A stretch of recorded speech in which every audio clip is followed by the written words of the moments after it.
Woo, here's a hot take on this week's episode.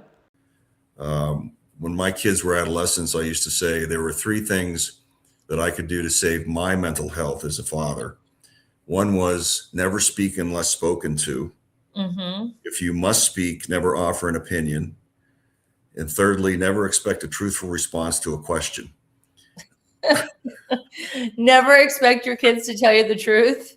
When they're teenagers. Those are a little cynical, but That is funny. I learned the hard way. And believe me, talking to other parents at the same time, like, yeah. Level up, don't look back, let's go. Set the pace, watch me steal the show.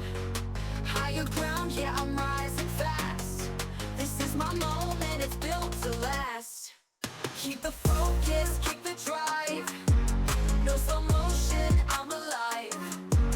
Power surging, can't deny. I'm unstoppable, touch the sky. Hello, everyone, and welcome to the Balanced, Beautiful, and Abundant podcast. We're taking you from burned out to balanced, beautiful, and abundant through aligning your life in the 7 pillars of abundance: spiritual, physical, emotional, romantic, mental, social, and financial. Today, we have one of the top experts in the world in the mental wellness profession. Welcome to the show, Dr. Paul Keck. Hi, Rebecca. Thank you for your kindness in inviting me to be on. I'm delighted to be here. I'm so happy that you're on the show, and we have a family history because you are a psychiatrist and used to work with my dad, may he rest in peace, who was a psychiatrist at the University of Cincinnati Medical School, Medical Hospital. And we didn't reconnect. We connected on Facebook. And as soon as I saw your profession, I had to ask if you knew my dad. And of course you did.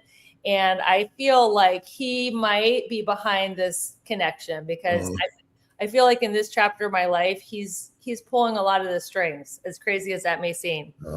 Well, I remember him fondly. Well, it's great to see you here. And I'm so excited to dive into all the stuff that you do. But first, let me tell my audience about your illustrious background. So Dr. Paul Keck is a true pioneer in the world of mental health. He is the founding president and CEO of the Lindner Center of HOPE in Mason, Ohio. He is an emeritus professor of psychiatry at the University of Cincinnati College of Medicine. And he is internationally known for his groundbreaking work in the areas of mood disorders, including depression and bipolar disorders. So, Paul, what got you interested in psychiatry out of all the different specialties you could have as a physician? Well, it was an epiphany, actually. I had no interest in psychiatry going into medical school. I had no experience with it, fortunately, in family or friends. And I went to Mount Sinai School of Medicine in New York. And usually you plan your last clinical rotation in your third year as the area you least want to go into. And my last rotation was psychiatry, and it was at the Bronx VA, which was a salon of teaching and research. Some of the brightest people I've ever known were working there.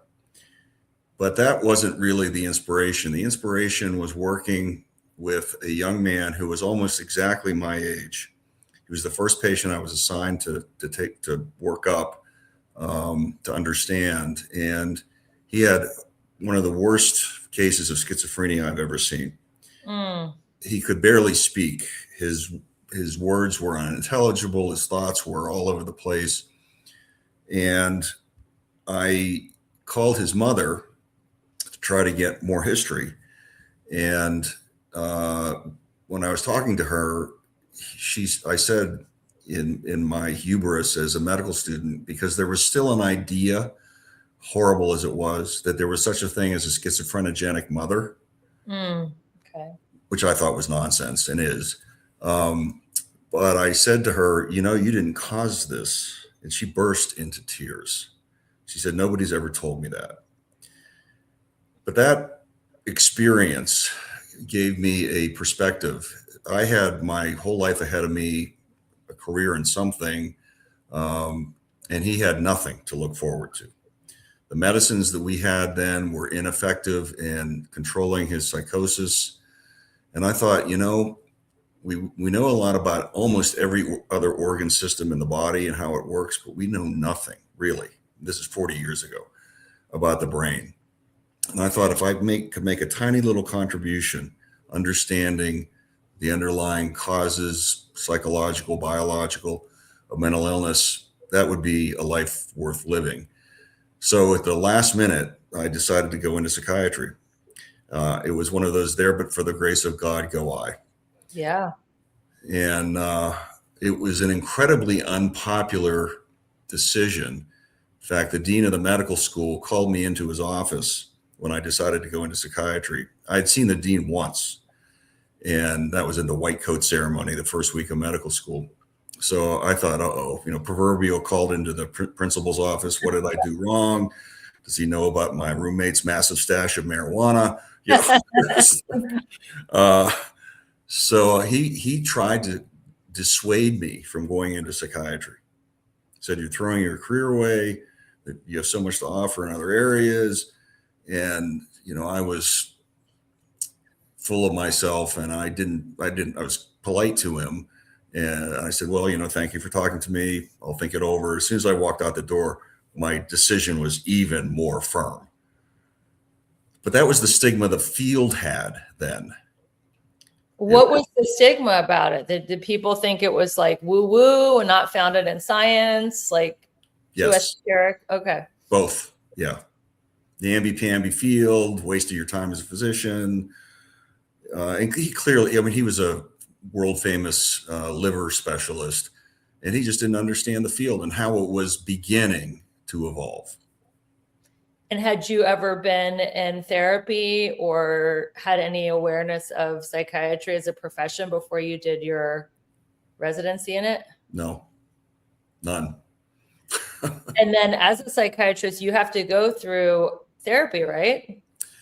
Well, not really. That's psychoanalysis. Yeah, I was a resident at the gradual demise of psychoanalytic dominance of psychiatry and at the rise of neurobiology and psychopharmacology. Okay. And when I was in training, I went to McLean Hospital right outside of Boston, and as residents, we were pitted between these two schools of thought. And I was the only resident in my class who did not go on to psychoanalytic training. And people thought it was heresy. Mm-hmm.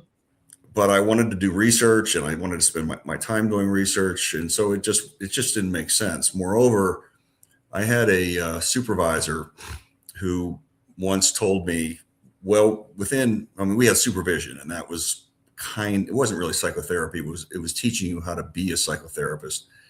And he said to me, young Dr. Keck, don't you realize psychotherapy is 80% common sense and 20% telling someone they're doing something foolish, but in a kind way? That was also an epiphany. And that's how I practiced from then on. Now, that presumes that your mental health provider has common sense. Yes. And I think ultimately what I found in 40 years in the field was what really matters is the human connection. I never treated patients like patients. I treated them like human beings.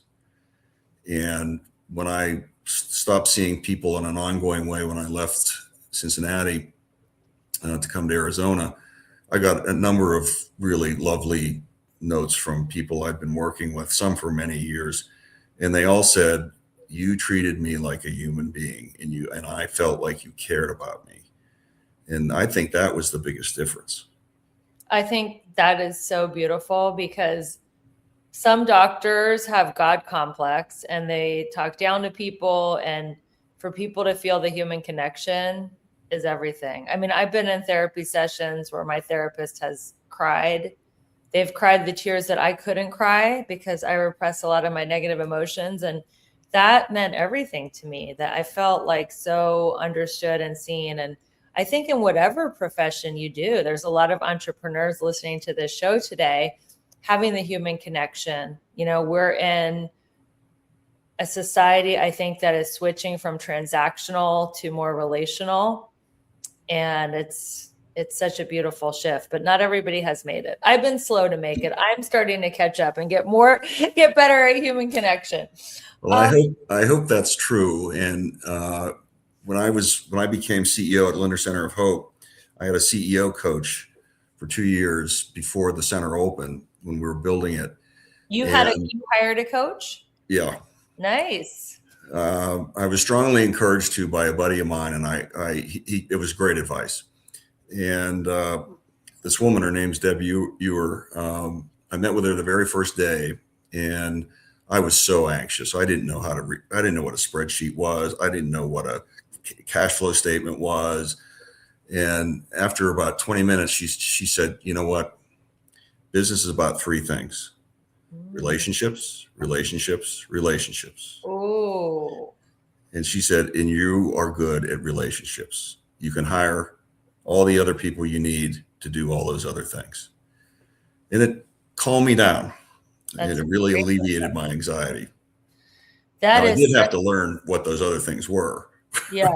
But you could hire people, you know, in the book Think and Grow Rich, Henry Ford, who created Ford Motors, he had like a grade school education. They're like, "How do you do the books on a, $1 billion company?" He said, "It's easy. I push a button and an accountant walks in." If you have the relationships down, you can delegate everything else and stay in your zone of genius, which is obviously what you did. So mental health is on people's minds. I think ever since COVID, we've been in a mental health crisis with more anxiety, depression, suicide. What do you think are some of the biggest misconceptions people have about mental health today? Mental health or mental illness? Both. Well, so starting with mental health, Yeah. there are so many unhealthy things that we all do or can do that we shouldn't do. I think one of the most egregious is screen time, scrolling. That takes you out of the here and now and is a massive distraction. There are many upsetting things on social media. Yeah. So I think that's a big problem, and I think contributes to isolation. We are wired, most of us, to have human connection, and social media and screen time and all of that, even Zoom puts a distance between yourself and other people. And that's extraordinarily unhealthy. I think that's the biggest challenge we face. The other issues are, I think, less family time. Even when I was full-time psychiatrist for many, many years, I always got out in time to coach my kids' sports teams. That was a priority for me. And I think the more time you can spend with your family, and there's the whole quality time thing, but just time, just being there. Yeah. Essential, and listening. When my kids were adolescents, I used to say there were 3 things that I could do to save my mental health as a father. One was never speak unless spoken to. If you must speak, never offer an opinion. And thirdly, never expect a truthful response to a question. Never expect your kids to tell you the truth when they're teenagers. Those are a little cynical, but that is funny. I learned the hard way, and believe me, talking to other parents at the same time, like, yeah. I mean, separation for adolescents, I always thought was kind of a passive thing on the part of the parents. They, the struggle was they're finding their way. What I didn't realize is sometimes teenagers can be so hateful that you want them to go. That's part of separation too. Is it like that in all cultures or just America? I feel like Western cultures or American teens are way harder on their parents than in other cultures? Yeah, maybe it's because we permit it more. I Yeah. don't know about, I mean, honest answer is I don't know about other cultures. I really don't. How old are your kids now? 38 and almost 40. And do you still think they're not telling the truth whenever they open their mouth? No. Well, Something good. happens around, the early 20s. Okay. And what do? Are they in mental health or what do they do? No, my oldest son is a professional poker player. Whoa, that's very psychological. Yes. That's like psychological warfare. Yes. And he's really good at it. My younger son is an entrepreneur, still struggling, but trying to figure it out. Okay. What were some of his recent businesses that he tried? He created a product that ended up failing, but it was a good idea. It was a product called Mountain Mite, and it was a product designed to mimic the effects of high altitude training. It's a pill for low altitude athletes. So in other words, it changes your pulmonary physiology quickly. Yeah. It was a great idea. That Just is. didn't go very far. That's a great idea because I had a really good friend. His lifelong dream was to hike Machu Picchu, and he was in great shape at a lower elevation. And he got up there and his nose wouldn't stop bleeding, and he could not fulfill. He went all the way to Peru and could not fulfill his lifelong dream because his body couldn't acclimate to the elevation. So I think, your son might want to pick that up. Maybe someone who's listening might want to invest in him. I don't know. But we're going to cut to a quick commercial break. And when we come back, we're going to talk about the dichotomy between high achieving people appearing successful but struggling internally. We'll be right back. Do you remember slumber parties as a kid? Wearing pajamas, laughing until midnight, eating delicious food, and feeling completely free before the bills, the responsibilities, and the pressure of adult life. What if you could experience that magic again as an adult? On February 27th and 28th, I'm hosting the second Soulful Slumber Party in Cincinnati, Ohio. The first one sold out, and this experience is truly unforgettable. You'll receive luxury silk pajamas, a night at a beautiful hotel, a sacred cacao ceremony, a gentle yoga session, a professional photo shoot, my signature 7 Pillars of Abundance workshop, and an elegant dinner party with an incredible group of like-minded women. This is your chance to reconnect with your joy, your vision, and yourself. If you feel called, apply through the link in the show notes. I'll see you at the slumber party. Hey there, it's Rebecca, your magnetic abundance mentor. Let me ask you something. Are you feeling stuck, burned out, or like life just isn't as juicy as you know it can be? If you're nodding right along, it's time for a breakthrough. My coaching program is designed to help you align your life in all 7 pillars of abundance: spiritual, physical, emotional, romantic, mental, social, and financial, so you can finally live that big, bold, sexy, and adventurous life you deserve. And here's the best part. I'm inviting you to schedule a breakthrough call with me. No pressure, no sales gimmicks, just a genuine chance to experience my coaching firsthand and get crystal clear on what is next for you. Because your best life is not a someday thing, it's a right now thing. So click the link in the show notes to book your breakthrough call and let's start making magic together. Your next level is calling you. This podcast review is from Bring It On, and she says that the Balanced, Beautiful, and Abundant show is amazing and inspiring. She goes on to say, I believe this show is a place where women can come and really learn and grow.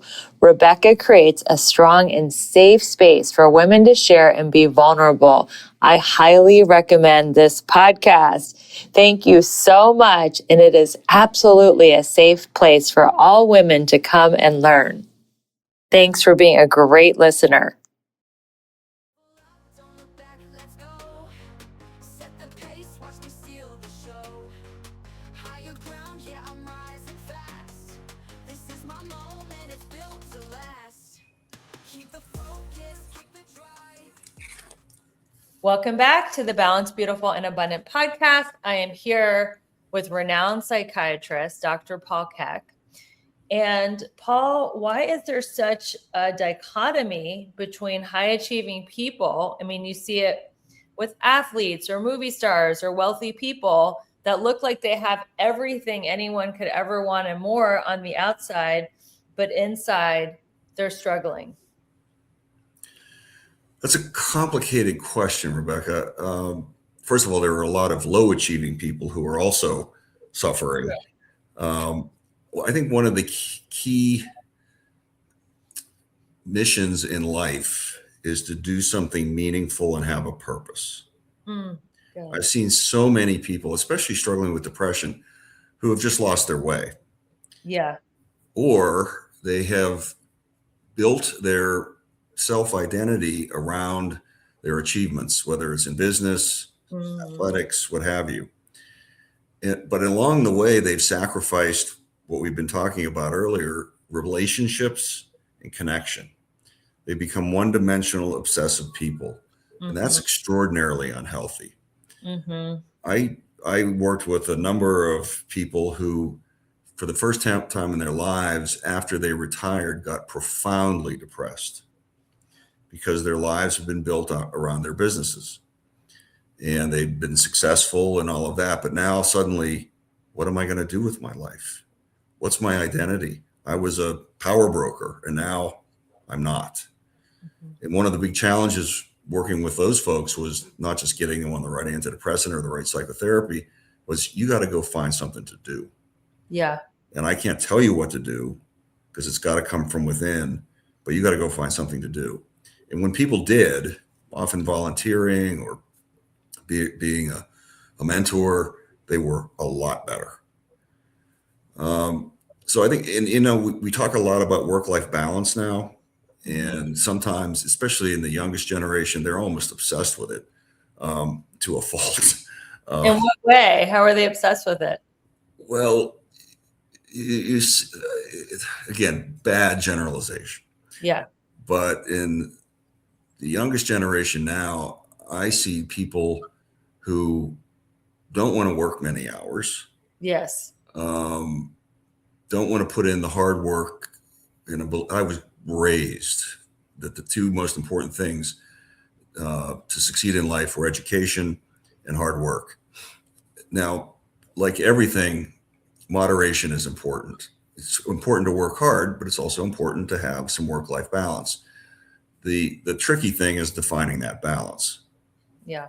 And I think individuals have to do it for themselves. They have to find a workplace that allows them to excel on the work part, but also have some time for family, leisure, exercise, things like that. I think it's the pendulum swaying the other way because baby boomers and Gen X are really hardworking.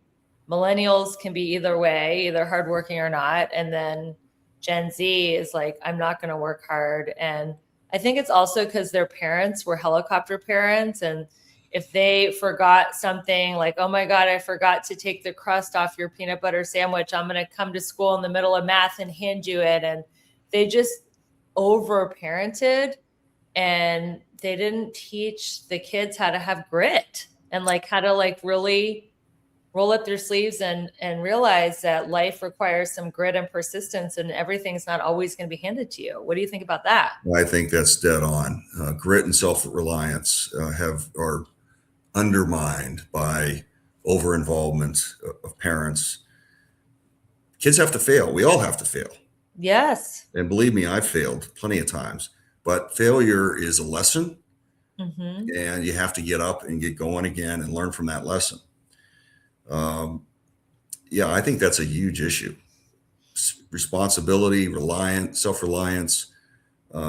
There's a quote somewhere that says, no one's coming to save you. Yeah. As an adult, and no one should be. No one should be. That's That's a fantasy. And a lot of women listen to their show. They have a fantasy that the knight in shining armor is coming to save her and pay all your bills and all that. But you know what? It's not. If you do that, then Yeah. you become chained by golden handcuffs and dependent. You lose your independence. And you're an employee, really. Yes. You Power become differential immediately. Yes. So I really like that, Paul. No one is coming to save you. And somebody told me, if you marry for money, you earn every dime. And I think that is true too. I do too. I do too. So we all have people in our life that we might not know are struggling with mental illness, but we care. What are some early signs, some warning signs that someone we know might be struggling with a mood disorder? This was so when I was CEO at Lindner Center, I spent about 5 hours a week because Craig Lindner asked me to actually count this. How much time are you spending fielding calls? And I'd get about a call a day from a family wanting, or even a person themselves wanting to know, do I have a problem and should I go get help, or should my loved one? And if somebody has passed the threshold to make that call, there's usually a problem. Yeah. The first warning signs are usually a drop in performance, whether it's interpersonal, professional and vocational, social, withdrawal, people dropping normal hobbies, things that they find interesting and pleasurable. Those are usually the warning signs. Sleep disturbance is also a big warning sign. Either trouble falling asleep and staying asleep, or sleeping too much. That's one of the so-called biological symptoms of depression. And then if depression starts to evolve untreated, you start to see appetite changes, either not eating or eating too much, loss of energy, sometimes agitation and severe anxiety. And then, of course, worst of all is suicidal thoughts. So those are the warning signs, and they kind of evolve and unfortunately build on each other. So the goal with depression is like any other medical illness. The earlier you intervene, the better the outcome. Now, it's scary for people to go see a psychiatrist or other mental health provider. I mean, I'm a doctor and I hate going to my doctor. I hate it because it's anxiety provoking. I don't know what they're going to find. What do the blood tests show? And, maybe something that I didn't notice, all kinds of things. I think there's an even bigger public stigma about going to see a mental health professional. I mean, there are so many myths. Oh, they're mind readers, or they're lie detectors. I mean, I'm not a lie detector. I've had so many patients lie to me only to find out later, you were lying to me. Why did you do that? I can't be any help to you if you're lying to me. So I think it's even more intimidating. On the other hand, it's not really any different than going to see any other healthcare provider. The key thing is time. People should seek out, if they are concerned, a healthcare provider that will meet with them at least, or mental health care provider, at least an hour. I met with people an hour and a half because it takes time, A, to build rapport and trust, and B, people are complicated. So for somebody to have time to tell their whole story, they need time. Time and knowledge are the things that we in the mental health field have to offer. Can you think of a particular case where somebody just was not opening up, and because of the time that you spent with them and the active listening, they eventually opened up and they had like a breakthrough? I can think of a person I treated who I worked with her for about 7 or 8 years. She was struggling with depression, had done better, not well, but she was better. And then she came in a crisis, called me, I need to see you tomorrow. Okay, come on in. And what had happened was she had been having an affair for 1.5 years, never told me, and she was caught. Oh boy. So you can imagine. But so that wasn't really a breakthrough. It was a crisis that then led to some breakthroughs. Yeah. I've had a lot of people, though, who just with time, not necessarily that first initial consultation, but with ongoing care, as they got to trust me more, they would start to share more and more and more that they hadn't initially. And that's just human nature. Yeah. Wow. So she's lucky she had a psychiatrist on speed dial. Because when she was caught having an affair, she knew exactly who to call. What annoyed me was that this had been going on for a year and a half and she never told me. So Yeah. I could have maybe helped, along the way. Well, let's talk about affairs. I mean, what do you think affairs are really a sign of? Is it like a cry for help? I know it can be many things, but I'm sure you've treated a lot of patients that had affairs or were thinking about affairs. What do you think? What is your opinion on affairs and marriage? And can they save a marriage? Will they always kill a marriage? Like, I'd love to hear about it. Well, first of all, I never judge. Mm-hmm. I view an affair as a symptom. Yeah. So it's a symptom of an unhappy relationship. Mm-hmm. Then the question is, why is it unhappy? Now, there are some people who are serial, I'm forgetting the word, but they're just wired to have affairs. And so Philanderers. What's that? They're serial philanderers. Yes, thank you. There are such people, and Yeah. God help the people who get involved with them. Yeah. But most people are not, and affairs are often disastrous, often lead to the end of a relationship, but don't necessarily have to. Mm-hmm. And in the instances in which, I'm not a couples therapist, by the way, but Yeah. I worked with couples just to get them, the right help. And in instances where they have not destroyed a marriage, and in fact, with work, have improved a marriage or a relationship, it's been critical that each partner is forthright in what was going on, and in the offender's case, if you will, contrite, but also to explain why. Mm-hmm. And then for both parties to try to work on, okay, this was what was going south. What can we do to save this marriage?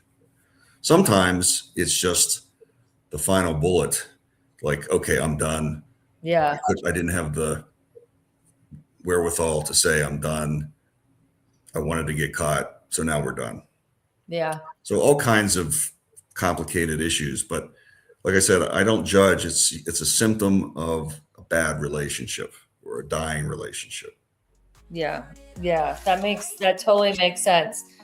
We are going to cut to a quick commercial break. And when we come back, we are going to talk about what overwhelm and stress actually does to the brain. Thank you for watching and listening to the Balanced, Beautiful, and Abundant show. And we'll be right back.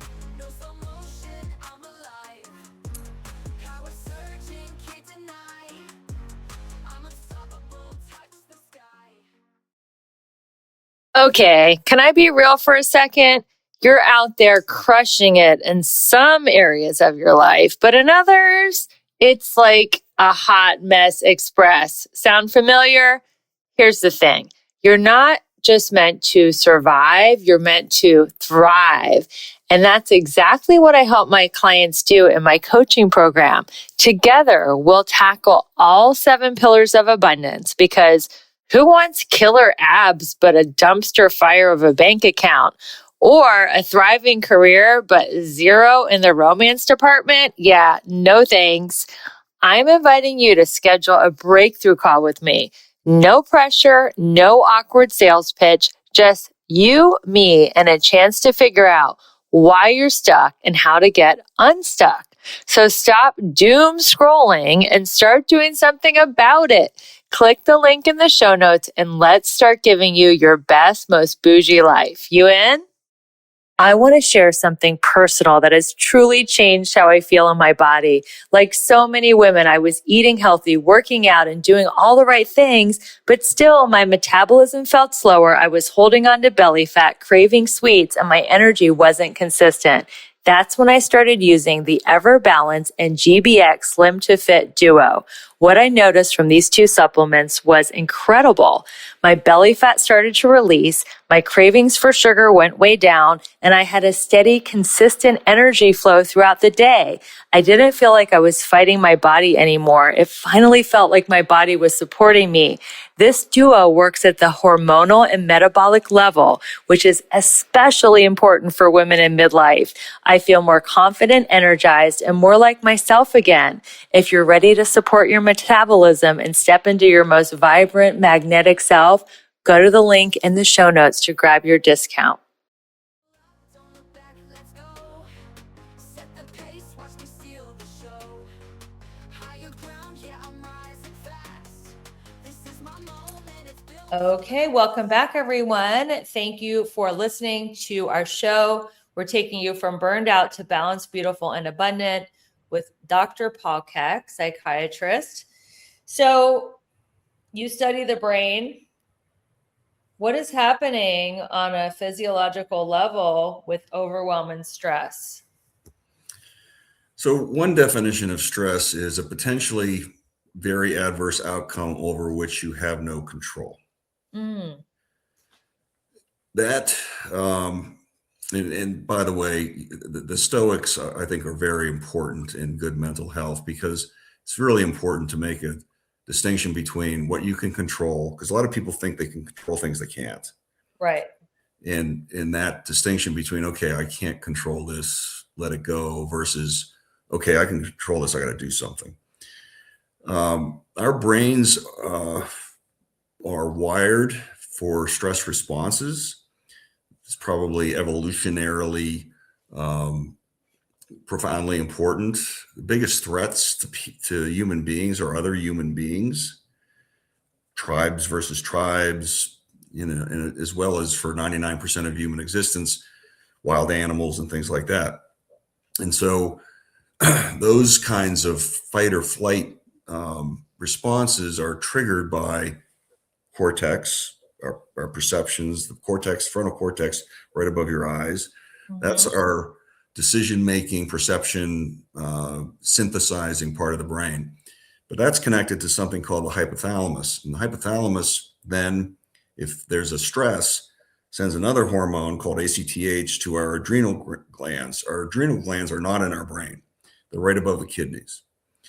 The adrenal glands then secrete something called cortisol. Some Yeah. people have had cortisone shots or prednisone, all very similar hormones. A spike in cortisol because of an acute stress is healthy. A chronic exposure to cortisol in the brain because of chronic stress is extremely unhealthy, because cortisol changes the brain's biochemistry in a negative way. We've all heard about serotonin from Yeah. serotonin reuptake inhibitors and other neurotransmitters. Cortisol really wreaks havoc with those pathways in the brain. And so that's where you get anxiety, and that's where you get depression. There's also a structure in the brain called the amygdala. The amygdala is like the brain's panic button. Mm-hmm. And once that gets primed, turned on, it's hard to turn off. And cortisol turns on the amygdala too. So that's why anxiety is the response to stress. And anxiety can be treated, excuse me, with medications. There are many very safe and effective medications, and with psychotherapy, ideally with both. So anxiety and depression, in my, both looking at the scientific evidence and in my experience, the goal is always to get people well. Yes. Not just a little better, but well. And I told everybody who ever walked in my office that the goal is to get you well. Now, the limitation of that is evidence-based psychotherapy for anxiety and depression take time. Mm-hmm. So it's not going to happen tomorrow. And medications usually take time too. And right now, we don't yet have the ability. There's a huge evidence base for specific medicines, but we can't tell you should be on drug A versus Z. So I always said it's educated trial and error. Mm-hmm. We're going to start with this medicine, but if it doesn't work, or if you have side effects, we'll make course changes, but we'll find something. and we almost always did. But I also always begged patients that I worked with to work with me to, I'd lay out a plan. I'd say, are you comfortable with this plan? And if you're not, tell me now, because when you walk out that door, I don't know what you're doing. But if you have a problem, call me. And otherwise, stick with the plan and we'll get you better.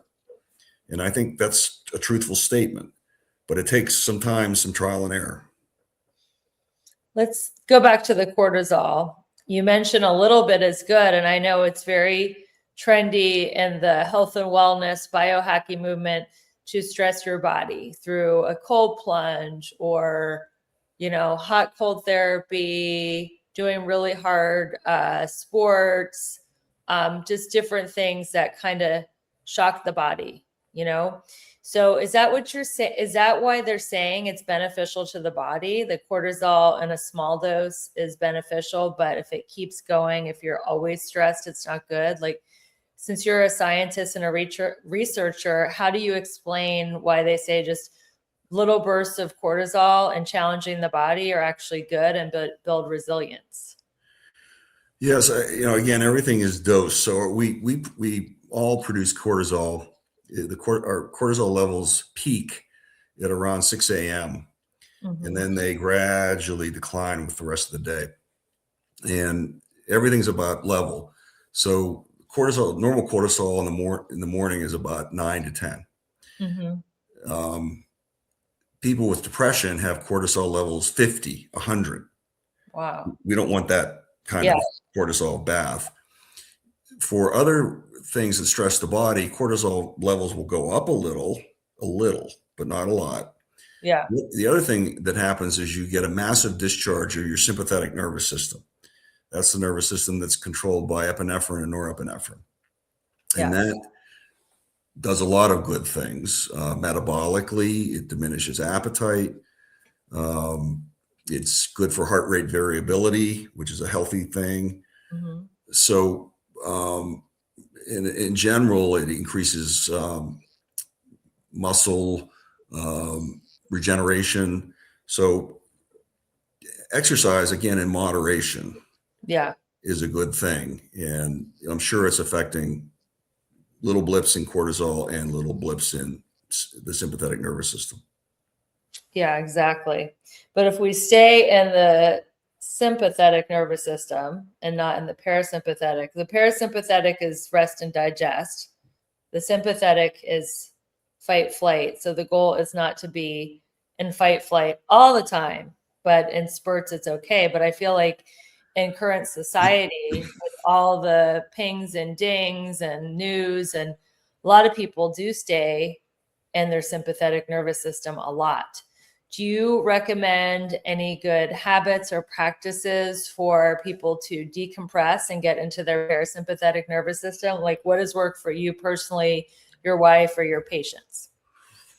Well, one thing to get back to exercise is what usually happens is, you awaken the sympathetic nervous system, but then it usually crashes.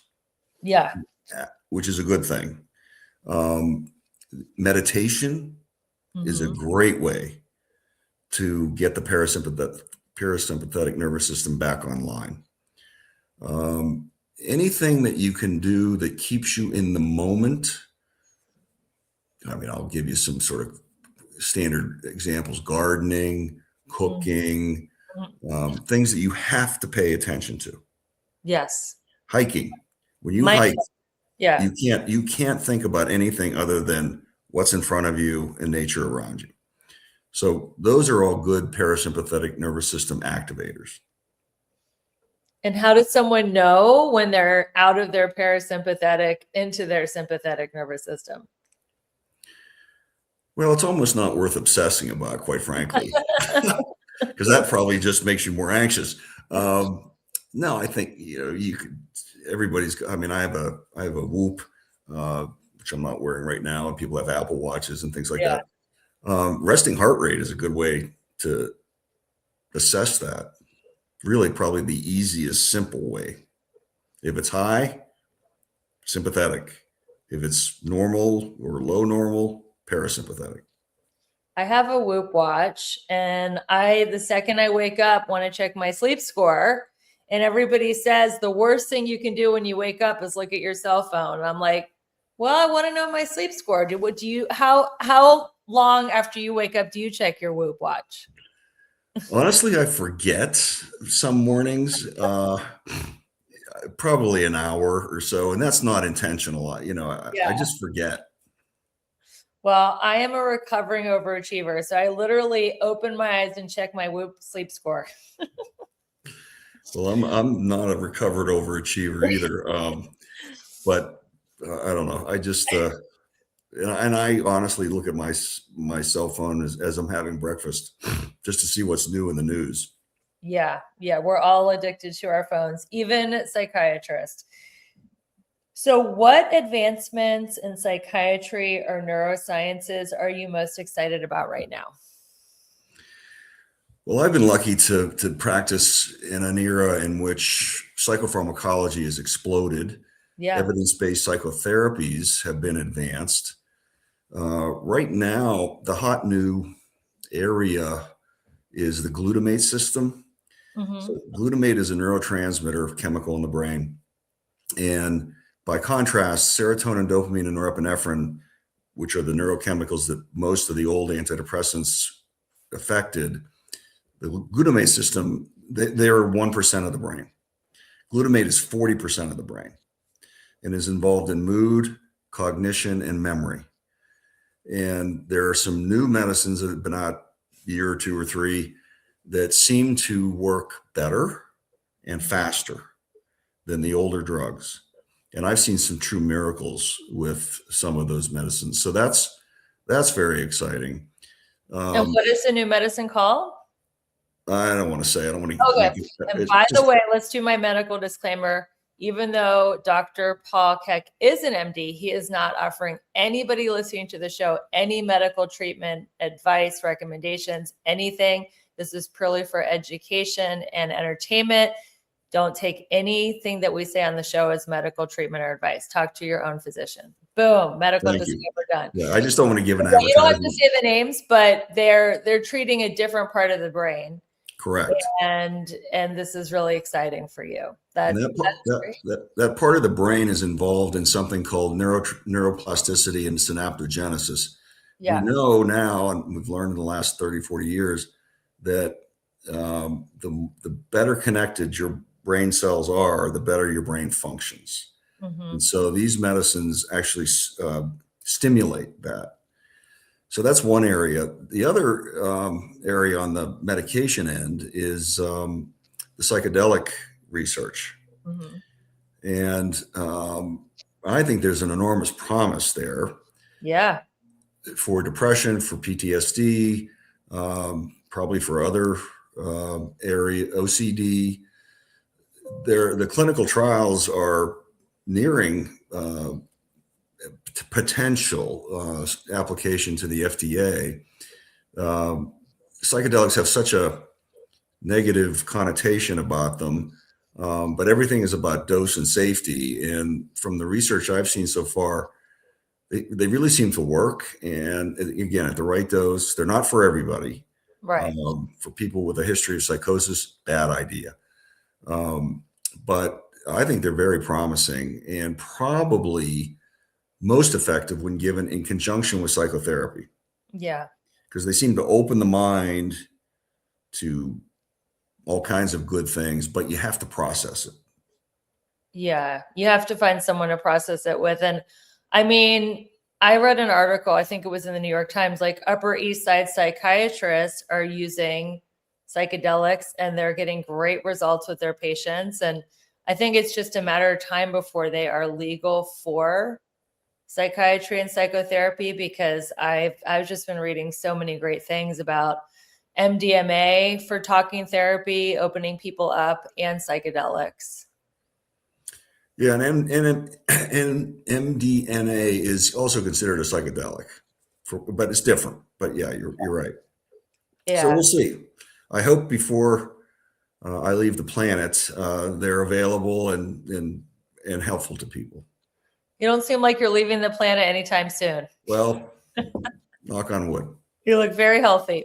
So I hear that you and your wife have a podcast that you're launching. Tell us about your wife and your marriage and why we all want to listen to the podcast, what it's called and where we can find it.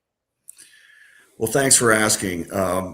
So my wife is Tracy Scale. She's a psychiatrist as well.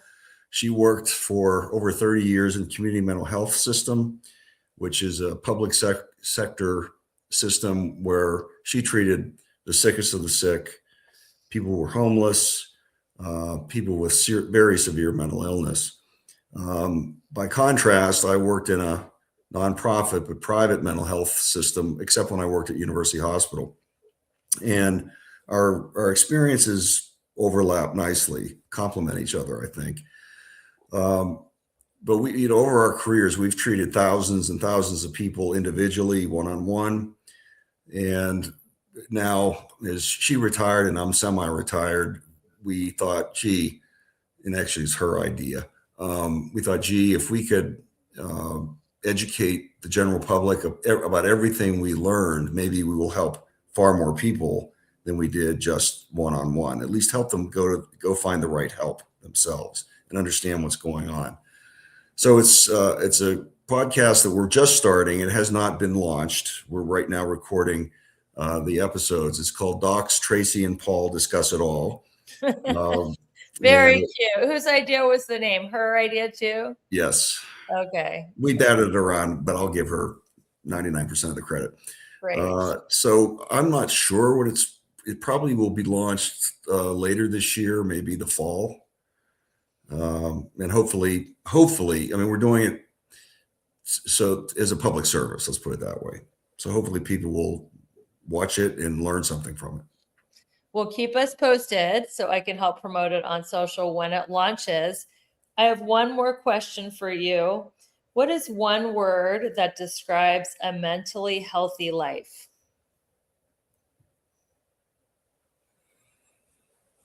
Balance.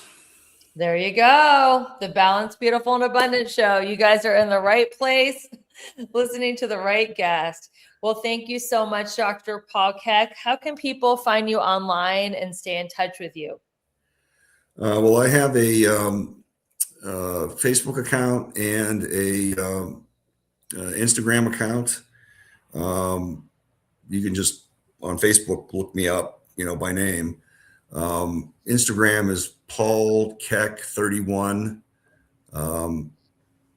Somebody hacked, by the way, my account last week. So if you see Paul Keck 90, that's not me.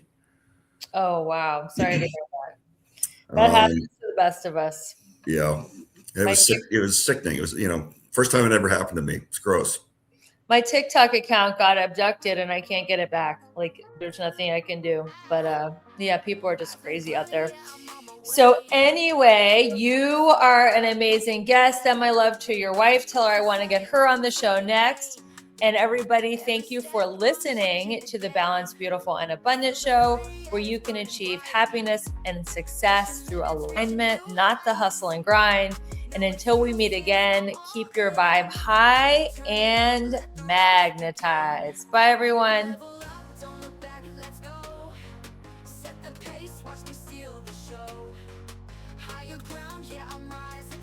So excited to share a review from Melissa Myers, the Glow Girl. She says, inspiring podcast. Rebecca has a gift for creating meaningful, empowering conversations that leave you feeling inspired and uplifted.